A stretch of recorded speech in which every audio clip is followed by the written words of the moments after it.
사람들은 왜 고급차에 열광할까요?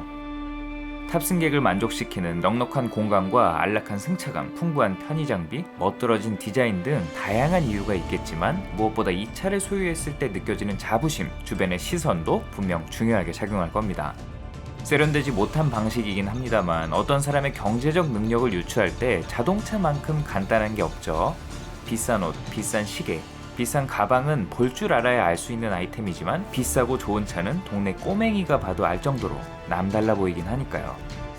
오늘은 오래전부터 신분의 상징으로 여겨지는 한 국산 고급 세단에 대한 이야기를 해볼까 합니다. 급변하는 시대만큼이나 성공을 바라보는 방식은 달라졌지만 7세대라는 긴 역사를 거듭하는 동안 한결같이 성공의 징표로 여겨졌던 차, 국산 최고급 차로 시작해 소나타와 아반떼를 제치고 매년 국내에서 가장 많이 팔린 세단에 이름을 올리고 있는 이번 시간에는 명실상부 국산 대표 고급 세단 현대 그랜저에 대해 알아보겠습니다.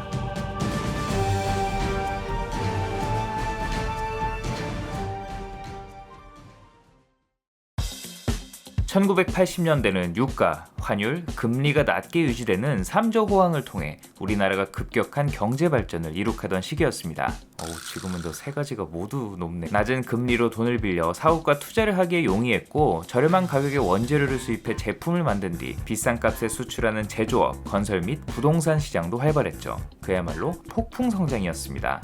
당연히 제조업에 꽂힌 자동차 시장도 이 무렵 크게 확대됐죠. 국내 자동차 판매량이 눈에 띄게 증가했고 돈을 가진 사람들이 많아지면서 더욱 크고 고급스러운 자동차를 원하는 소비자들이 많아졌습니다.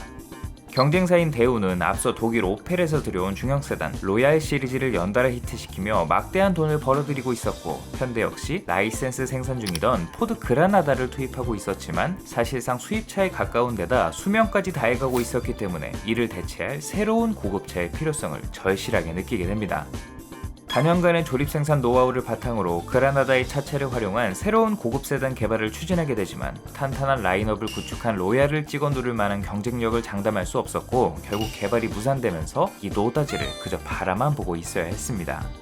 특히 86 아시안게임과 88 서울올림픽 등 국제 행사를 목전에 두고 있었고 이 무렵 그동안 막아두었던 수입차 시장의 개방까지 예정되어 있었기 때문에 현대차는 갈수록 다급해졌죠. 이때 마침 기술 제휴로 연을 맺고 있던 미쯔비시가 도요타, 닛산에 대항할 차세대 대보네어를 준비하고 있다는 반가운 소식이 들려왔습니다. 자본력은 충분했지만 기술력은 부족했던 현대차는 공동 개발이라는 달콤한 제안을 했고 미쯔비시 입장에서는 땡큐였기 때문에 이 제안을 흔쾌히 받아들였죠. 막대한 개발비가 투입되는 럭셔리 세단의 개발은 잔뼈 굵은 미쯔비시에게도 만만치 않은 일이었기 때문에 개발 비용을 분담해 신차 개발에 대한 위험 부담을 줄일 수 있는 데다 현대로부터 엔진을 비롯한 주요 부품에 대한 로열티까지 받을 수 있는 윈윈 전략이었어요. 이렇게 전반적인 차량 설계는 미쯔비시가, 현대는 디자인과 생산 일부를 맡으면서 럭셔리카의 앞글자를 따온 엘카 프로젝트가 시작됐고 이후 1986년 현대차가 직접 손을 댄 첫 번째 럭셔리 세단 그랜저가 그 모습을 드러냈죠. 첫 번째 그랜저는 1년 앞서 단종된 그라나다를 대체하는 현대차의 플래그십 세단으로 출시됐습니다. 차명은 웅장함, 장대한이라는 뜻의 영단어를 그대로 사용해 차급에 걸맞게 지어졌어요. 예상도 맛집 채널이죠. 하이테크로 채널에서 도움을 주셔서 이 모델을 더 자세히 살펴볼 수 있었는데요. 외관은 깍두기를 썰어놓은 듯한 보수적인 스타일로 가뜩이나 큰 차체에 각을 세운 디자인까지 더해지니 보는 이를 압도하는 웅장함과 권위적인 분위기가 돋보였습니다. 높으신 분들의 입맛을 그대로 저격하는 생김새였어요. 여기에 번쩍이는 크롬 라디에이터 그릴, 도어 프레임과 명확하게 구분된 쿼터 글라스, 이후 그랜저의 시그니처 디자인으로 자리잡는 가로로 길게 이어진 대형 리어 램프 등 시선을 사로잡는 디테일로 그랜저만의 독특한 분위기를 만들었습니다.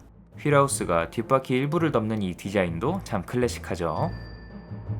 실내 역시 외관의 각을 고스란히 반영했는데요. 계기판부터 오디오 및 공조장치, 자잘한 버튼류, 심지어 기어 레버까지 각을 세웠고 수평으로 길게 뻗은 대시보드는 상하단을 계단식으로 배치해 입체감을 주면서 안 그래도 널찍한 실내를 더욱 넉넉해 보이게 만들었어요.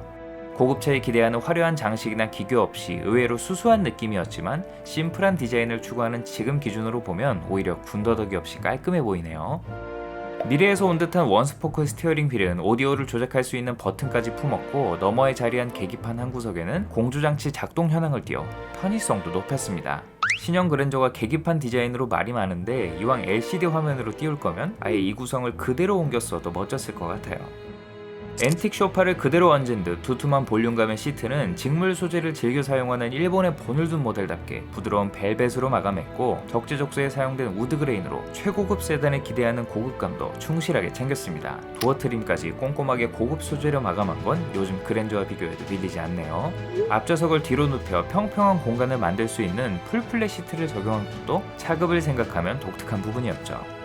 여기에 초호화 사양이었던 프로토 에어컨과 CD 플레이어, 크루즈 컨트롤, 전동 조절식 사이드 미러 등 경쟁차를 압도하는 풍부한 편의 장비까지 갖췄습니다. 라디오를 켜면 트렁크 한 구석에서 솟아오르던 이 안테나가 그때는 왜 이렇게 멋스러워 보였는지 모르겠어요. 메인이었던 뒷좌석 역시 호화롭게 꾸며졌습니다. 당대 어느 국산 세단보다도 널찍한 실내 공간으로 쾌적한 거주성은 물론 도어에 마련한 재떨이와 고급스러운 암레스트, 온몸이 파묻히는 포근한 시트는 앞뒤로 리클라이닝까지 가능해 중요한 분들을 모시기에도 가족과 함께하기에도 만족스러운 공간을 제공했습니다. 또 이 무렵 차량 안에서 전화통화를 할 수 있는 카폰이 등장했는데요. 지금처럼 개인용 핸드폰이 없었던 시기인데다 가격 자체도 상당히 비싸 극소수 차량만 이 카폰을 장착하고 다녔고 진정한 부의 상징으로 여겨지기도 했죠. 파워트레인도 돋보였습니다. 직렬 4기통 2.0L 엔진과 당시에는 흔치 않았던 5단 수동 변속기를 기본으로 이후 4기통 2.4, V6 3.0L 엔진과 4단 자동 변속기 사양을 추가로 투입해 경쟁차를 압도하는 강력한 성능을 제공했습니다. 초기에는 수동 변속기 차량만 판매됐는데 오너가 직접 운전을 하는 경우가 드물었기 때문에 주행 편의성 면에서 딱히 문제가 되진 않았어요. 무엇보다 후륜 구동이 대부분이었던 당시 가로 배치 전륜 구동을 채택한 점이 돋보였는데요. 예나 지금이나 럭셔리 카들이 후륜 구동을 채택하고 있기 때문에 고급차의 상징이라는 고정관념이 있죠. 이를 기술력의 상징으로 오해하고 계시는 분들도 간혹 있지만 전륜 구동 역시 만만치 않은 기술입니다. 다만 기암급 대형 세단에 앞바퀴 굴림 방식을 적용하는 것은 당시에도 꽤나 큰 모험이었죠. 물론 나중에서야 PC 테일 현상으로 인한 미세한 진동이 뒷좌석 승객에게 불쾌감과 멀미를 유발할 수 있어 쇼퍼 드리븐 차량으로는 적합하지 않다는 것이 입증되어 제네시스를 후륜 구동으로 설정하는 등 자승자박하긴 했지만 당시에는 넓은 실내 공간과 연료 효율, 눈빗길에서의 안전성이 상대적으로 뛰어나다는 것을 강점으로 내세웠고 이 전략이 먹혔습니다. 89년에는 한 차례 페이스리프트를 거쳐 내외관 디자인을 살짝 수정했는데 고급차의 상징인 투톤 컬러와 보니 뒤 오너먼트 엠블럼을 더해 고급감을 더했고 새로운 디자인의 휠, 리어램프 디테일을 손봐 세련된 분위기를 연출한 것이 특징이었습니다. 여기에 각종 편의사양을 확대 적용하고 ABS, 국산차 최초로 전자제어 서스펜션까지 탑재해 승차감과 주행 안정성을 강화하면서 국산 최고의 차라는 지위를 더욱 견고하게 다졌죠. 그랜저는 적절한 시기에 성공적으로 런칭하면서 고급차에 목말라 있던 국내 자동차 시장에 제대로 먹혀들었고 정재계 고위 인사의 의전용은 물론 패밀리카로도 사랑받으면서 출시와 동시에 국내 고급차 부문 1위를 차지했습니다. 88년 서울올림픽 공식 의전 차량으로 쓰이는 등 자연스러운 노출을 통한 홍보 효과도 제대로 누렸어요. 마이카 보급이 이제 막 활성화되기 시작한 1980년대 후반임을 떠올리면 현재의 벤츠 S클래스, 아니 S클래스 마이바흐 이상의 위험이라고 해도 과언이 아니었는데 2.0L 기본형이 1690만원, 6기통 3.0 모델이 무려 2890만원에 달하는 당시 서울 아파트 한 채와 맞먹는 가격이었음에도 불티나게 팔렸습니다. 발등에 불이 떨어진 대우는 89년 로얄 시리즈의 최정상급 모델인 임페리얼로 맞불을 놨지만 캐딜락을 연상케 하는 고급스러운 스타일과 뛰어난 성능에도 불구 부품 국산화로 정비성과 가성비까지 등에 업은 그랜저를 당해낼 재간이 없었고 기아차도 마츠다 루체에 기반을 둔 고급 세단 포텐셜을 투입해 견제했지만 고급차 이꼴 그랜저라는 타이틀이 붙으며 1위 자리를 굳건하게 지켜냈습니다. 덕분에 단종 직전까지 이 1세대 모델만 총 9만여 대가 넘게 판매되며 엄청난 이익을 가져다줬고 이후 후속 개발에도 박차를 가할 수 있었습니다. 기세등등했던 로열 패밀리를 제압하면서 마찬가지로 전륜구동계를 사용한 차세대 소나타와 준중형차 엘란트라가 연이어 순항했고 본격적인 현대차의 전성기가 시작됐어요.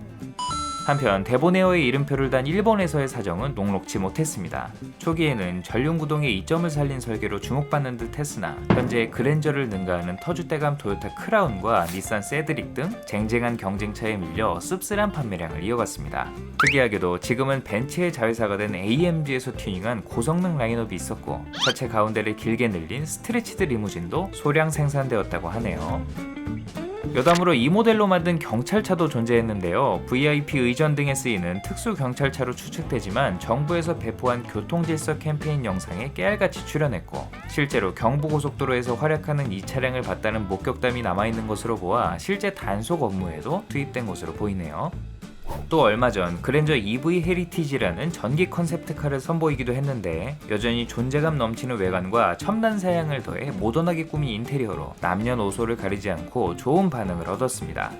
유행은 돌고 돈다라는 말처럼 촌스럽다고 여겨지던 것들이 다시금 주목받고 현대적인 감성으로 재해석하면서 세련된 디자인으로 거듭나고 있는 요즘, 이번 신형 그랜저 출시에 앞서 1세대 그랜저를 직간접적으로나마 경험했던 세대에게는 추억을 상기시키고 각 그랜저를 타본 적도 본 적도 없는 어린 세대에게는 이 뉴트로 열풍에 힘입어 그랜저 브랜드의 좋은 인상을 갖게 만들었던 근사한 전략이었던 것 같아요. 선대의 인기는 1992년 등장한 뉴 그랜저가 고스란히 물려받았습니다. 이번에도 미쯔비시와의 공동 개발을 통해 탄생한 2세대 모델은 전작과 달리 부드러운 곡선을 주로 사용해 투박함을 덜어내면서도 동시에 고급스럽고 우아한 느낌을 연출했습니다. 또 차체를 더욱 키워 동급 최고 수준인 5m에 육박하는 전장을 확보해 여전히 위협적인 분위기를 자랑했죠. 늘씬하게 뻗은 측면은 트렌드에 따라 두꺼운 몰딩 대신 얇은 크롬띠를 둘렀고 단아한 디자인의 알루미늄 휠을 더해 단정하게 마무리했습니다.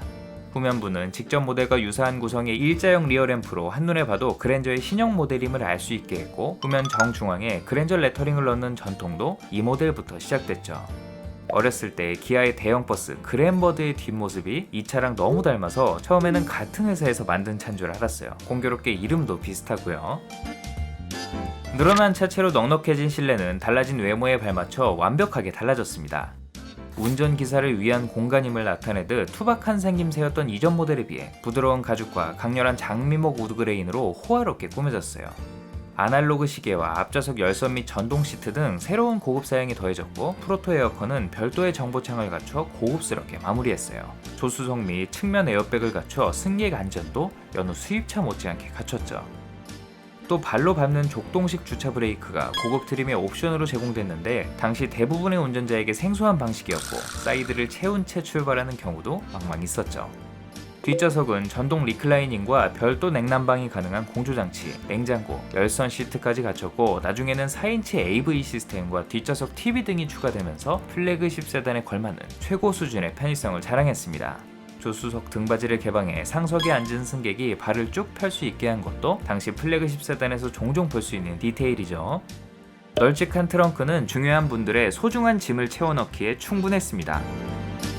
파워트레인은 직렬 4기통 2.0, V6 2.5, 3.0L 엔진에 마찬가지로 5단 수동 및 4단 자동 변속기가 매칭됐습니다.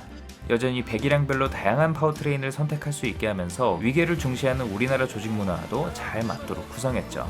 다른 조직에서도 많은 사랑을 받았어요. 또 택시 고급화 정책에 발맞춘 LPG 모델이 함께 출시되어 개인 및 모범 택시로도 상당수 판매됐죠. 승차감은 일명 물침대로 일컬어지는 한국식 좋은 승차감의 전형이었는데 자세 제어 장치 TCS와 전자 제어 서스펜션에서 한술 더 떠 초음파 센서로 노면을 파악해 감쇄력을 미리 조절하는 첨단 전자 제어 에어 서스펜션까지 탑재해 승차감과 주행 안정성을 개선하는 등 요즘 고급차와 비교해도 밀리지 않을 첨단 고급 사양이 대거 투입된 것이 특징이었습니다. 한편 94년에는 대우가 혼다의 물건을 들여와 전륜구동 대형 세단 아카디아를 출시했는데 무려 3200cc 엔진을 탑재해 국산 고급차 배기량 전쟁에 서막을 올렸고 그랜저가 곧바로 3500cc 트림을 신설하면서 레전드를 갈아치워 버렸습니다. 당대 넣을 수 있는 각종 고급 사양을 빠짐없이 채워넣은 이 모델은 이후 96년 다이너스티의 엔진을 넘기기 전까지 아카디아의 담당 일진으로 활약했죠. 1세대의 브랜드 파워를 성공적으로 이어받은 2세대 뉴 그랜저는 단종 직전까지 총 16만 5천 대라는 무려 2배에 육박하는 엄청난 판매량을 기록했습니다. 새로운 고객의 유입과 더불어 전작을 만족스럽게 타던 오너들이 이 모델을 다시 선택하면서 꾸준한 수요가 이어졌고, 플래그십 세단의 연타석 홈런으로 거둬들인 막대한 수익은 이후 독자적으로 차량 및 파워트레인을 개발하는 데 큰 밑거름이 되었습니다. 하지만 고급차가 흔치 않던 시절이다 보니 의도치 않게 곤욕을 치르기도 했습니다. 전국을 떠들썩하게 했던 지존파 사건의 범인들이 그랜저 타는 사람을 노렸다는 발언을 하거나 신혼부부 총기 사건, 조폭이 타는 차 등 각종 강력 범죄에 이 차가 휘말리면서 그랜저 브랜드가 먹칠을 당했고 실제 판매량에 악영향을 주기도 했죠. 이 때문에 혹자는 현대차가 그랜저 브랜드를 폐기하는 것이 아니냐는 합리적인 의심을 하기도 했는데, 뉴그랜저의 페이스리프트 모델을 다이너스티라는 이름으로 출시하면서 최고의 차였던 그랜저를 격화시켰고, 이후 후속형 모델에도 아예 새로운 차명을 붙이면서 얼떨결에 서열 3위로 내려앉았기 때문이었습니다. 플래그십으로서의 위험을 의도적으로 희석시킨 모양새였어요. 한편 전작과 마찬가지로 일본에서는 데보네어의 3세대 모델로 판매됐고, 혹시나 했더니 역시나 판매량은 신통치 않았습니다. 그 사이 기아가 마츠다와 협업해 다이너스티를 능가하는 대형차를 준비한다는 소식과 한술 더 떠 안중에도 없던 쌍용이 독일 벤츠와 협업해 한국형 S클래스를 만든다는 뜬구름 같은 소문이 들려왔고, 한국의 3세판을 들먹이며 꼬셨는지 또 한 번 미쯔비시와 손을 잡고 이에 맞설 후속 모델을 함께 개발했죠. 미쯔비시는 실패한 간판을 바꿔달기 위해, 현대는 더 강렬한 이미지를 위해 각각 이름을 변경해 출시했고, 일본에선 프라우디아로, 아시다시피 한국에서는 에쿠스라는 이름으로 판매됐어요. 원래라면 신형 그랜저나 다이너스티로 등장해야 했을 모델에 새로운 이름이 붙게 되면서 현대차에게는 소나타와 다이너스티 사이에 커다란 간극을 메울 새로운 고급차가 필요했고, 그렇게 등장한 모델이 바로 고급 중형차 마르샤였습니다.